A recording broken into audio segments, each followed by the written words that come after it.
5,000 calories, 3 pounds. 3 pounds of gummy bears, 5,000 calories, $4 at Walmart.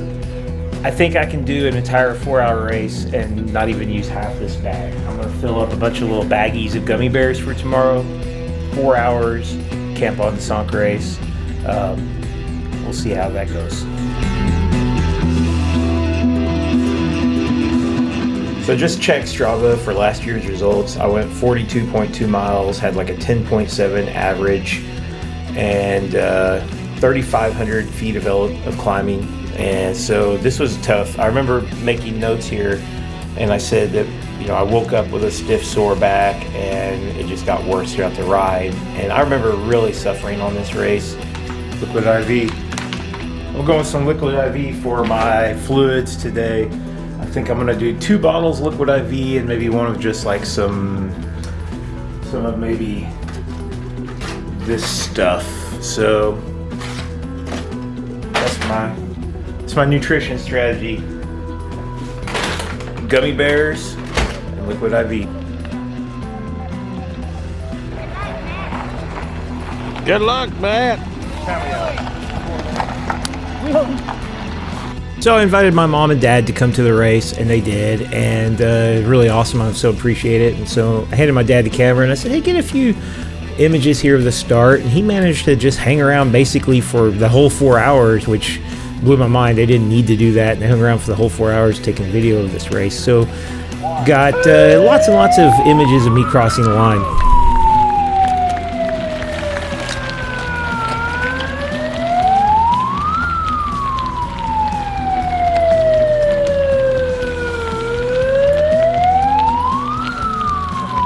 Off to a slow start. So the 2x4 is this gravel circuit race. It was a 2-mile course last year, and they changed it this year, made it a 3-mile course, which suited me so much because instead of climbing and then turning around and descending straight down, at the top of the climb, there was an extra little sort of loop. You went up on some nice paved roads and around to this dining hall where we turned around. So you did go against the flow of traffic here, but it was no big deal because at this point, everybody's spread out and it was not a safety issue at all.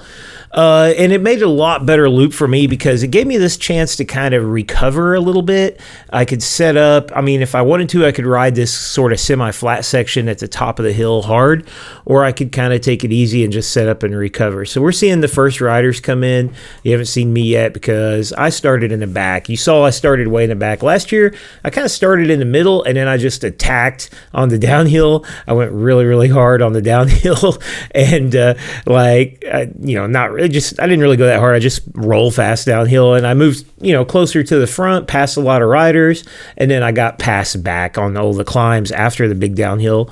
And so I decided this year I would just change my strategy a little bit and just kind of start in the back and just ride chill. And, I slowly started kind of catching up to people on and off. But my goal again, I really felt like I was just racing myself. I just wanted to see how I could perform and hold it together for 4 hours.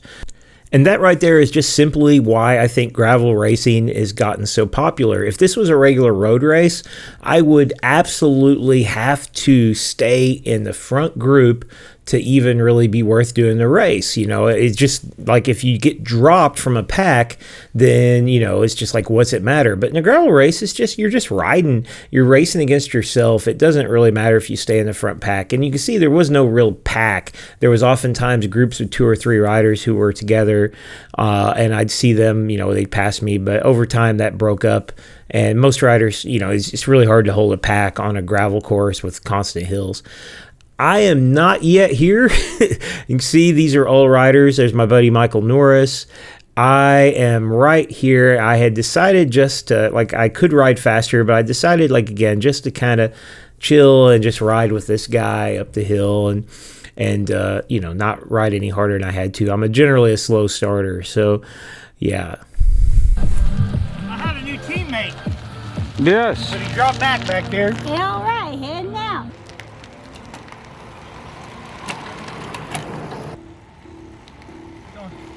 Making it. Hey.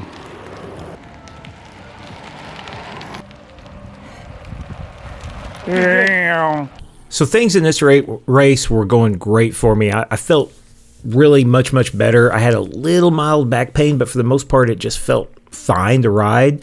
And I was having fun. Like, I mean, it just, like last year, it was just like torture the whole time. And I was just begging myself not to quit. And this time, I was having fun. My new SQ Lab saddle was really comfortable. And things were just going really well. I mean, I was just riding at what I kind of considered to be a decent 4-hour pace. I kind of started trying to let my heart rate get down a little bit. And I was just relaxing. I was like, I don't really care if, you know, like what place I get in or how I do, as long as I just, you know, I felt like I was keeping a pretty decent pace. And things were going pretty good. And then I had a flat tire, and before the race, I'd actually taken my saddlebag off and just handed it to my dad and said, throw this in the car, because I didn't think I'd have a flat. I mean, I'm running like 65 pounds of air, and most people are probably running like way less than that. I'm not tubeless, but I just didn't expect to have a flat. And so I had to walk from nearly the farthest part of the course. It was about a 20-minute walk up to the top, and then my spare tube didn't work. Luckily, my buddy John Greenstreet, who put this on, great guy, found the tube for me, wouldn't even let me pay for it, put it in, and I put it in my bike with a little help, got it aired up, and I was able to ride, I think, 3 more laps. So I missed 40 minutes of the race. Regardless, missing 40 minutes of the race, I still was like, I got more miles than last year. Like, I think I got a little bit farther, like an extra mile or something compared to last year. And I just felt good the whole time. In fact, I felt so good that at the end, a guy like 3 or 4 laps ahead of me came by, and I decided to see if I could hang with him up the climb and to the finish line. And yes, doesn't look that dramatic, but I outsprinted the guy that was actually 3 laps ahead of me at the finish line for no other reason than just as a funny joke, you know. But anyway, just to wrap things up, this was a really enjoyable race. Attendance should be better for this race. I don't know. You know, more people ought to come to this thing. It's $45. You get a meal. I got a free T-shirt. I got a free tube. I mean, honestly, I should be like paying more for this. They do a great job of putting on the event. Yes, it is kind of like not the most exciting thing to ride around the same course for 3 hours, but at the same time, it's a lot of, I really enjoy the course, and with this additional road section they added this year, it really kind of broke up the fact that it was just straight up, straight down. And I love it. I'll do it again next year. Great job. Thanks, Bike Surgeon, for putting it on. And here's the podium from my age group with my friends Adam and Michael in it.